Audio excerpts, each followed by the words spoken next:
오늘 말씀의 제목은 퇴근 후 가정에서 해야 할 일들이란 제목으로 말씀을 전하도록 하겠습니다.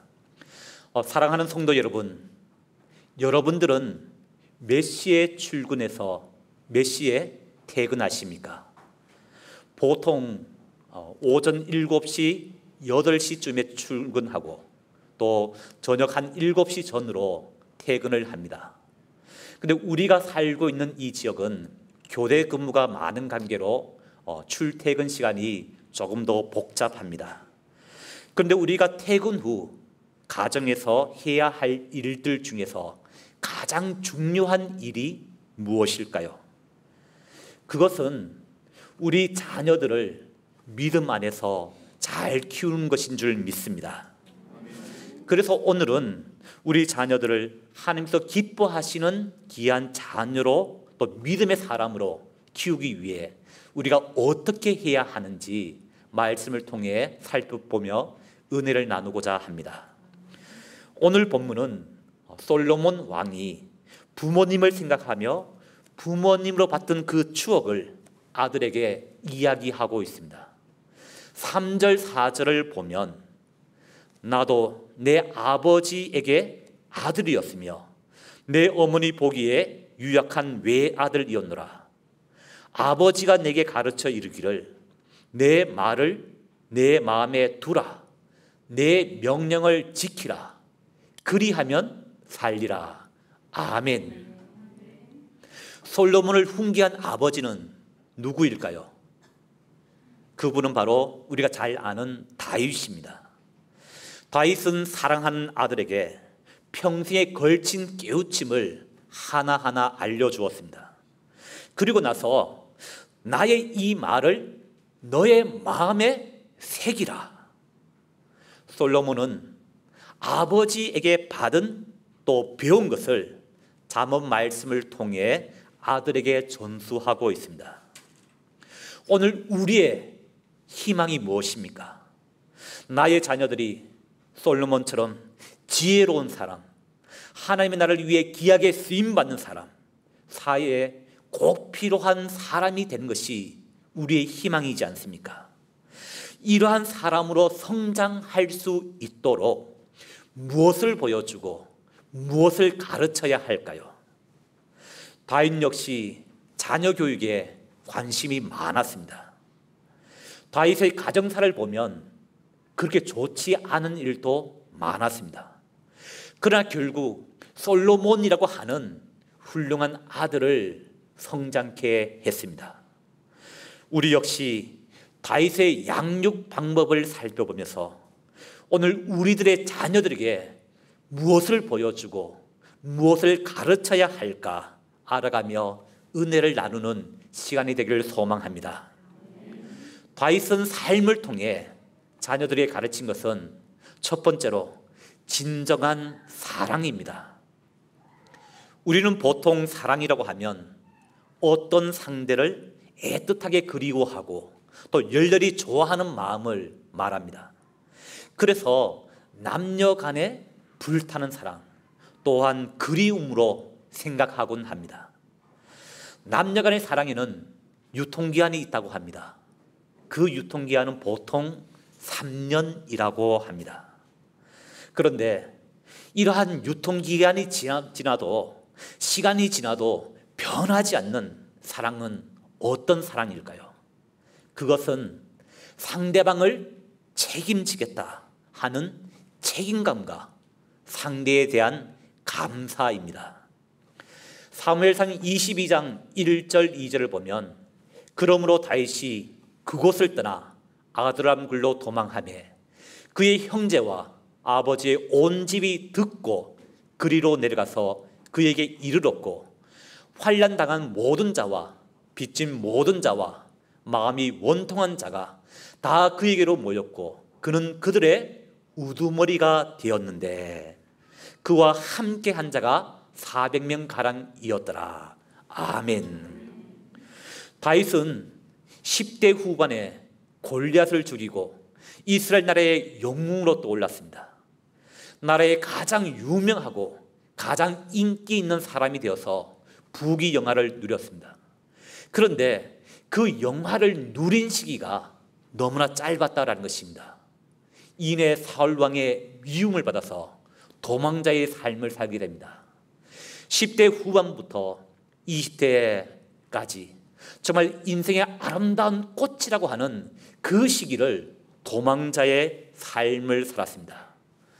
자신의 한 몸조차 의지할 곳이 없었습니다. 도망자의 삶 가운데 가장 중요한 것이 무엇입니까? 이동성입니다. 얼마나 빨리 도망갈 수 있느냐. 그런데 다윗이 숨어있는 이 아둘람 굴에 늙으신 아버지, 또 어머니, 형제들이 찾아왔습니다. 또한 사울에게 핍박을 받아 환난당하고 마음이 상한 자 400여 명이 찾아왔습니다. 20대 청년이 감당하기에는 너무나 벅찬 짐 같은 사람들이었습니다. 도망다니고 있던 다윗, 쫓기고 있던 다윗의 입장에서는 당연히 그들을 물리쳐야만 했습니다. 말을 타고 쫓아오는 이 사울의 병사들과 싸우기 위해서는 젊고 힘이 있는 사람들이라고 하면 도움이 되지만 나이가 많고 연약하고 또 나이가 어린 아이들은 도망치는 데 오히려 방해가 되기 때문입니다. 다윗은 당연히 외면해야 합니다.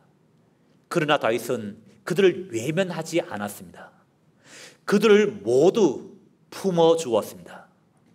사망의 음침한 꼴짜기로 다닐지라도 언제나 품어주시고 지켜주시고 보호해주시는 그 하나님의 사랑으로 그들을 품어주었던 것입니다. 사랑이란 말이 세상에 넘쳐나고 있습니다.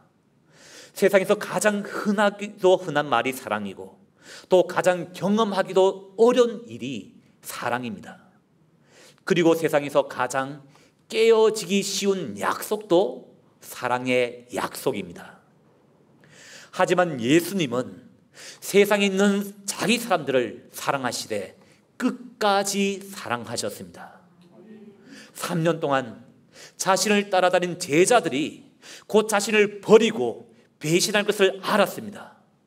예수님의 그 가슴에 대못을 박는 그러한 상황이 연출되었습니다. 그러나 예수님은 제자들을 버리지 않았습니다. 그들을 향한 사랑을 멈추지 않았습니다.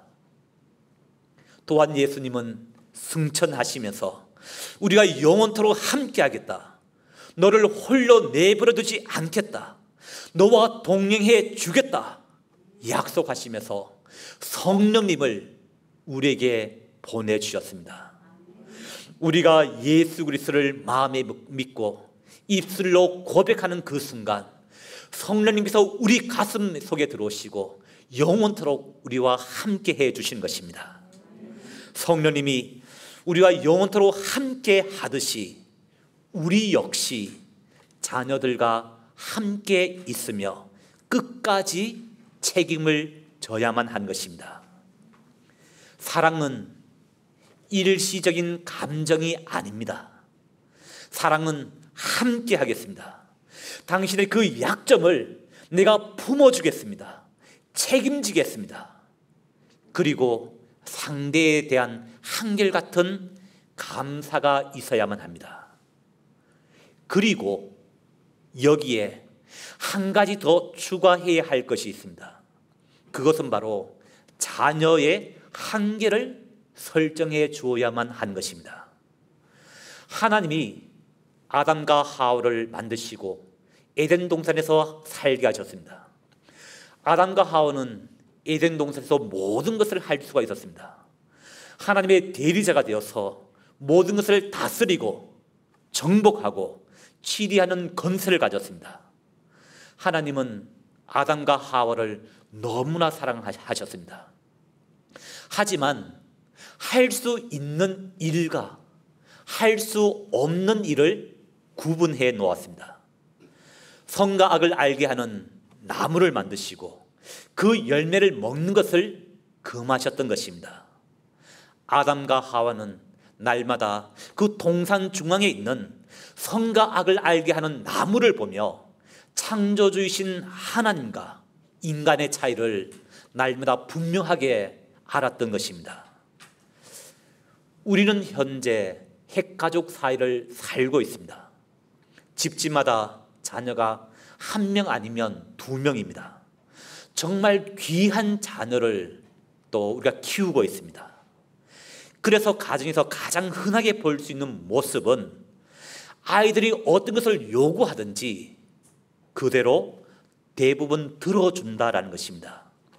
즉 아이들이 원하는 것을 대부분 들어주므로 아이들의 욕구 충족이 과도하게 일어난다는 것입니다. 아이는 자신의 욕구를 컨트롤하지 못하게 됩니다. 이럴 때 부모님은 아이들에게 한계를 가르쳐 주어야만 합니다.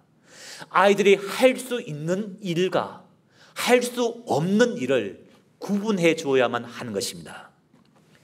예를 들면 잠잘 시간이야. 이제는 하던 일을 멈추고 잠을 자야 해. 잠을 자거라 하는 말은 자녀에게 한계를 설정해 주는 말입니다. 잠잘 시간이 되어 잠자기 싫어도 잠을 자는 것은 어린아이의 한계입니다. 아이들의 한계를 설정해 주고 적절히 그 욕망을 제한시켜주는 훈련이 얼마나 중요한지 모릅니다. 우리나라에도 점점 부모에게 함부로 대하고 용돈을 주지 않는다고 하면서 폭력을 행사하는 자녀가 1명, 2명 생기고 있습니다. 왜 그런 일이 생깁니까? 욕구를 조절하는 훈련이 되지 않았기 때문입니다. 그러기에 자녀들의 의견을 어느 정도까지는 들어주어도 그 이상은 안 돼, 여기까지야 라고 하는 분명한 선을 제시해 주어야 합니다. 사랑은 끝까지 책임지겠다라고 하는 책임감과 그것이 의무가 아니라고 하는 것을 감사함으로 표현해야만 합니다. 또한 자녀들이 원하는 것을 다 해주는 것이 아니라 할 수 있는 일과 할 수 없는 일을 분명하게 가르쳐야만 합니다. 다윗은 도망자의 삶을 살았습니다. 가장 어려울 때 자기를 찾아온 사람들을 외면하지 않았습니다. 힘들고 어려웠지만 손을 잡고 함께 함으로 하나님의 사랑을 이웃들에게 보여주었습니다. 우리 역시 자녀들을 키우고 있습니다. 자녀들을 마음껏 사랑하십시오. 내가 너를 사랑한다는 것을 충분히 표현해야만 합니다. 그리고 그 사랑의 표현은 자녀를 위한 기도로 마음껏 표현하시는 우리 성도님들 되시길 소망합니다. 두 번째로 다윗을 통해 알 수 있는 것은 그 부모의 역할은 자녀들을 축복하는 것입니다. 현대인들은 굉장히 바쁩니다. 특별히 회사에서 일을 하시는 분들, 개인 사업을 하시는 분들은 노동 강도가 셉니다. 그래서 직장에서 지친 모습, 기진맥진한 모습으로 퇴근할 때가 많습니다. 우리는 매일 저녁 집으로 돌아갑니다. 그런데 하나님을 믿지 않는 사람들의 퇴근과 하나님을 믿는 사람들의 퇴근이 어떻게 다릅니까? 분명히 달라야 하지 않겠습니까? 사랑하는 성도님들은 잠을 자러 집으로 가십니까? 밥 먹으러 집에 가십니까? 아니면 쉬기 위해 집으로 가십니까? 성경은 다윗을 통해서 오늘 우리가 어떤 자세로 퇴근해야 하는지 알려주고 있습니다. 사무엘하 6장 말씀을 보면 하나님의 법궤가 오벳 에돔의 집에 있다가 예루살렘 성으로 옮겨오는 장면이 나옵니다. 이날 다윗은 하루 종일 축제의 현장에 있었습니다. 사무엘하 6장 13절 14절을 보면 여호와의 궤를 맨 사람들이 6걸음을 가매 다윗이 소와 살찐 송아지로 제사를 드리고 다윗이 여호와 앞에서 힘을 다하여 춤을 추는데 그때에 다윗이 배 에봇을 입었더라. 아멘. 하루 종일 다윗은 제사를 드리고 힘을 다하여 춤을 추었습니다. 얼마나 피곤했겠습니까? 모든 일을 마쳤을 때 피곤했을 것입니다. 이제는 쉬고 싶었을 것입니다. 이제 모든 일을 마치고 다윗이 집으로 돌아오며 퇴근하며 한 말이 20절에 기록되어 있습니다. 20절 말씀을 보면 다윗이 자기의 가족에게 무엇하러 돌아오매? 축복하러 돌아오매. 다윗이 하루 일과를 다 마치고 집으로 돌아오는 이유가 무엇입니까?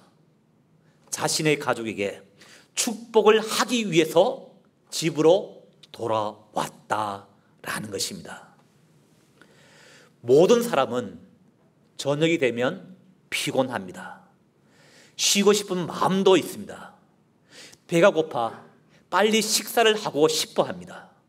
빨리 가서 잠을 자고 싶기도 합니다. 그런데 다윗은 쉬기 위해서가 아니라 밥 먹기 위해서가 아니라 잠을 자기 위해서가 아니라 가족에게 축복을 하기 위해서 집으로 간다라고 말했습니다. 제가 아는 어떤 분은 퇴근을 하면서 날마다 이런 기도를 드린다고 합니다. 하나님, 퇴근 후에도 집에 돌아가서 아이들과 놀아줄 수 있는 힘을 주시옵소서. 회사의 일이 너무 힘들어 손가락 하나 움직일 힘이 없습니다. 집에 가서 잠만 자지 말고 아이들과 놀아줄 수 있는 새로운 힘을 주시옵소서. 저는 이것이 아버지의 삶이고 어머니의 삶이라고 생각합니다. 부모는 가족과 시간을 보내고 놀아주고 축복해야 할 사명이 있습니다. 아내를 축복하십시오. 남편을 축복하십시오. 자녀들을 축복하십시오. 성경에 보면 하나님의 복이 언제 사람에게 임했느냐? 이삭이 아들 야곱을 축복할 때 하나님의 복이 그 아들에게 임했습니다. 야곱은 12명의 아들을 모아놓고 한 명 한 명 축복해 주었습니다. 축복하는 아버지에게 축복하는 아들이 있습니다. 아브라함은 이삭을 축복했고 이삭은 야곱을 축복했고 야곱은 그의 12아들을 축복했습니다. 축복을 받은 사람만이 축복의 사람이 되어 축복을 해줄 수 있는 것입니다. 세상에 아무리 약한 사람이라 할지라도 축복할 힘이 없는 사람은 한 명도 없습니다. 아무리 지친 사람이라 할지라도 축복할 힘이 남아있지 않은 사람은 없습니다. 그래서 우리는 가족을 축복하고 세상을 축복해야만 하는 것입니다. 이것이 성도의 존재 이유이고 성도의 사명이고 부모의 존재 이유인 것입니다. 그럼 왜 부모님이 자녀를 축복하는 것이 중요할까요? 그것은 가정에서 축복을 받고 자란 아이와 축복 없이 자란 아이는 엄청난 차이가 있기 때문입니다. 야곱의 생애와 에서의 생애를 보면 극명한 차이가 있습니다. 축복을 받고 자란 야곱은 축복의 사람이 됨으로 말미암아 믿음의 계보를 이어갔습니다. 그의 자녀들은 하나님의 백성이 되었습니다. 그러나 에서의 후손은 에돔 족속이 되어 이스라엘 민족과 반목하며 하나님의 역사를 방해하는 방해꾼이 되었습니다. 축복을 받고 자란 아이는 축복의 사람이 되어 하나님의 백성이 되었고, 축복을 받지 못하고 자란 아이는 하나님을 방해하는 민족이 되었던 것입니다. 사랑하는 성도 여러분, 여러분들이 자녀들을 축복함으로 하나님의 귀한 백성으로 만들어 가시는 우리 성도님들 되시길 축복합니다. 다윗은 바쁜 일과를 보내었습니다. 이제 모든 일을 마치고 집으로 돌아갑니다. 그가 집으로 돌아가는 이유는 쉬기 위해서가 아닙니다. 밥을 먹기 위해서도 아닙니다. 아내를 축복하고 자녀를 축복하기 위해 퇴근을 했던 것입니다.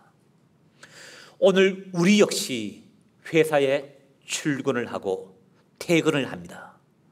하루 종일 일을 하고 난 다음 지친 몸을 이끌고 집으로 돌아갑니다. 집으로 돌아오는 목적은 지친 몸을 쉬기 위해서, 밥을 먹기 위해서 퇴근하는 것이 아닙니다. 아내와 남편을 축복하고 자녀를 축복하기 위해서 퇴근을 해야만 하는 것입니다. 축복을 받으며 자란 아이는 다른 사람을 축복해 줄 수 있습니다. 믿음의 계보는 이러한 축복을 통해 이어지는 것입니다. 오늘 본문 말씀에서 솔로몬은 아버지를 그리워하며 아버지가 자신에게 해준 가르침을 자녀들에게 전해주고 있습니다. 저도 아이들을 키우면서 교육이란 무엇일까 고민을 합니다. 저는 교육이란 좋은 추억을 만들어주는 것이다 생각을 합니다. 교회에 대한 좋은 추억이 있는 사람은 교회를 사랑합니다. 학교에 대한 좋은 추억이 있는 사람은 학교에 가는 것을 좋아합니다.